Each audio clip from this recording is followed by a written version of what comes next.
if the electric field or rather parallel thin sheets are, one is positively charged, another is negatively charged. So first let's consider the positive charge. So positive charge means this will be the direction of, suppose this is 1, this is 2, so this will be the one direction of E1, this will also another direction of E2, done. But for negative charge, what will happen? For negative charge, that E also, for we know if there is a bunch of negatively charged electrons, then obviously the electric fields will be directed towards the electron, means E2's direction will be, sorry, this will be also E1, E2's direction will be also this direction, and here for sheet 2 E2 also will be this direction. Clear? So these are the direction of E2's. Now this is E1's direction, this is also E1's direction, and this is also what?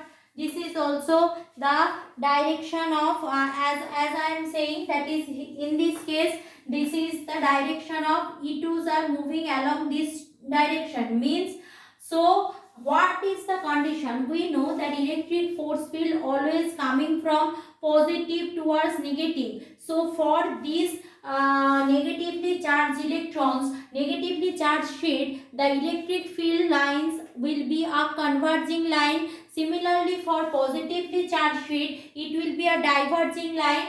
So except the inside of these two sheet, outside here E2 and E1 also proceeding in opposite direction, here also E1 and E2 proceeding in the opposite direction. So in this case, outside of the charge, outside of the thin sheet, E will be equal to E1 difference E2. Clear? So outside will be what? 1 by 2 epsilon 0 sigma 1 difference sigma 2. This will be the case of outside, here also and here also. What will be the case of inside? Inside there will be a addition of E1 and E2 because both are proceeding into the same direction. So inside that thin sheet, E will be equal to what? E will be equal to, that is 1 by 2 epsilon 0 sigma 1 plus sigma 2. So see the difference.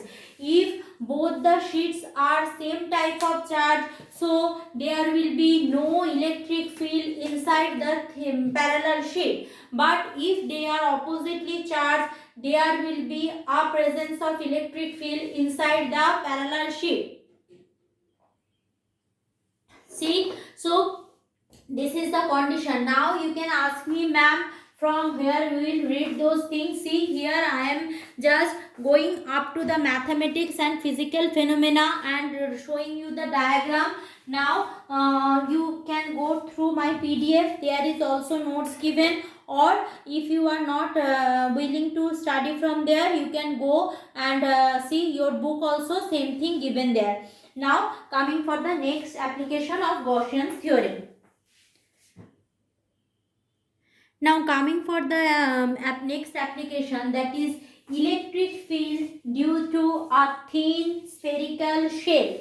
So what is spherical shell? There is a difference between shell and sphere. Sphere means a solid structure, shell means inside the spherical structure there is a hollow. So what will be the electric field for a thin spherical shell? That we will study right now. So let's do the diagram first.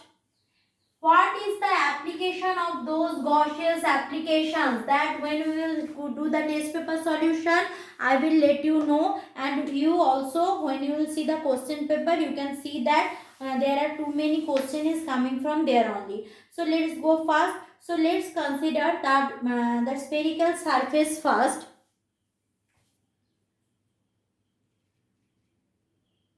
Okay, so we are having a sphere, spherical shell, which have a point O. So this is my spherical shell. Now thin spherical shell means it have what? We are having a thin sheet. Inside that we are having a hollow. Thin sheet we are having, inside that we are having a hollow. Okay, so if we are considering this kind of shell, so the whole charge distribution lies on the surface, because inside the sphere there is a hollow, so whole charge distribution will be lied on the surface. So suppose this is a positively charged shell, so this is the positive charge distribution. This is whole a bunch of positive charge lying on the spherical shell. So if this is my charge distribution, I can consider my Gaussian surface outside of this. So this will be my Gaussian surface firstly. This blue is my Gaussian surface which include the whole charge distribution. Blue is my Gaussian surface which include the whole charge distribution. Clear? Now suppose the radius of the cell is r. Radius of the cell I am taking, this is my radius of the shell, that is the capital R. And radius of the Gaussian surface is taking as small r. This is the radius of the Gaussian surface. So radius of the cell is capital R and radius of the Gaussian surface is small r. So when I am considering that that electric field outside of the spherical shell, so obviously that radius r, capital R is much less than that small r. Obviously r is more, means I am considering what is my electric field intensity outside of the sphere or spherical shell. What is my electric field intensity outside of the sphere cell? Means first I am considering R greater than capital R, means my Gaussian surface I am considering that is outside, something that is outside. So if I am considering here, suppose this is my point P where I am do my consideration. So this is my area vector dA. This is my area vector dA without any confusion. So since this is the positive charge distribution, this is the electric field and also this is the area vector direction, electric field and area vector direction, no confusion. Now since we know that radius is just perpendicular or is at 90 degree on the circumference area, which means that electric field and radial vector are parallel to each other. So that at outside, what will be my flux density? Phi E will be equal to integration E dot dA, which is also equal to Q total by epsilon 0, which is also equal to Q total, means total charge included in the Gaussian surface, total charge within the Gaussian surface by epsilon 0, total charge within the Gaussian surface by epsilon 0. Clear? Now since they are parallel, we can write from here, that is E integration dA, that is equal to Q total by epsilon 0, Q total by epsilon 0. Now integration dA means total surface area of the sphere, which is equal to E into A. Now tell me, if I am having a sphere, so what will be my total surface area? If sphere radius is capital R, we know if total sphere radius is capital R or small r, whatever it may be, so it will be what? 4 pi r square. Here sphere means what? Whom I am considering? Sphere means I am considering that sphere which is including that shell, means I am considering that small r sphere. Clear? I am considering that small r. So here I will put what? 4 pi small r square. So put, so that is equal to E into 4 pi small r square. E into 4 pi small r square. Now what is the charge included? Charge included means, what I want to tell, that charge included means the total charge in the sphere. So total charge means right now I am considering that big radius r. Now total charge in a sphere, how I will do the consideration, that is Q by what? That is Q by total charge will be what? Total charge will be my Q into sigma. So that will be equal to Q will be what? sigma into A, because we know that is for a charge. If I am having charge density sigma, sigma equal to Q by A, we know that much. So Q equal to what? Sigma into the surface area. Sigma into the surface area. Here surface area is not that Gaussian surface area. Here surface area is for the charge inclusion, means that capital R. So here it will, I can put that sigma into 4 pi capital R square, because charge is only on the spherical shell, not outside of the spherical shell. So 4 pi R square by epsilon 0 without any confusion. So let's do the cancellation. How much possible? 4 pi, 4 pi. So E equal to what we are having? Sigma R square by epsilon 0 into R square. Sigma R square by epsilon 0 into R square. Clear? So sigma R square by epsilon 0 by R square means what? So see, we got that electric field outside of the spherical shell. Done. Now this is the value electric field outside.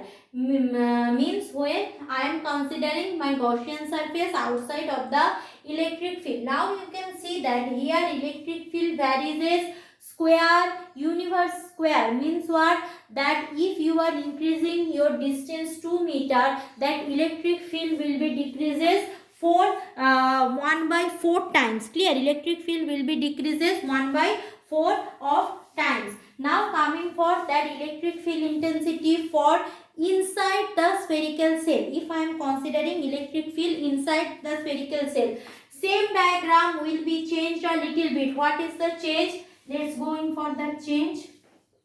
Everything given in PDF, understood, and then see the copy or whatever you want. Now school has already said regarding that you have to submit your copy. So those who are willing to submit their copy, please copy those things there. Otherwise it's very difficult for us to recollect the things you have done or not. So right now Gaussian surface will be inside the shell. Here is my Gaussian surface. R is remain same, no confusion. Now this is the small r. This is my Gaussian surface, small r. Now there is the interesting phenomena. Phenomena is that here is the main problem is that when we are considering a spherical shell, when we are inside the sphere, if we are inside the sphere, whole charge distribution outside of the Gaussian surface, because if you are considering a spherical shell inside the hollow, so within that hollow sphere there is nothing. Inside the hollow sphere there is nothing. Means when we are having these things, that is E equal to, just right now, E equal to sigma R square by epsilon 0 R square. So right now that R, small r is inside that big R where the charge is not present. So if charge is not present, electric field will be what? Electric field will be 0. Now you can ask me, ma'am, what will be the electric field on the surface area? So the electric field on the surface area means what? The Gaussian surface and the real surface will be overlapped with one another. Means that time R will be equal to small r. That time R will be equal to small r. So already I am having this one. So if R equal to small r, so at surface E will be equal to sigma by epsilon 0 is a constant thing. Clear? Sigma by epsilon 0 is a constant thing. Clear? So I repeat, when I am considering a spherical shell, if I am at outside, we are having a value of electric field, a varying value of electric field, because there we are having small r as well as capital R.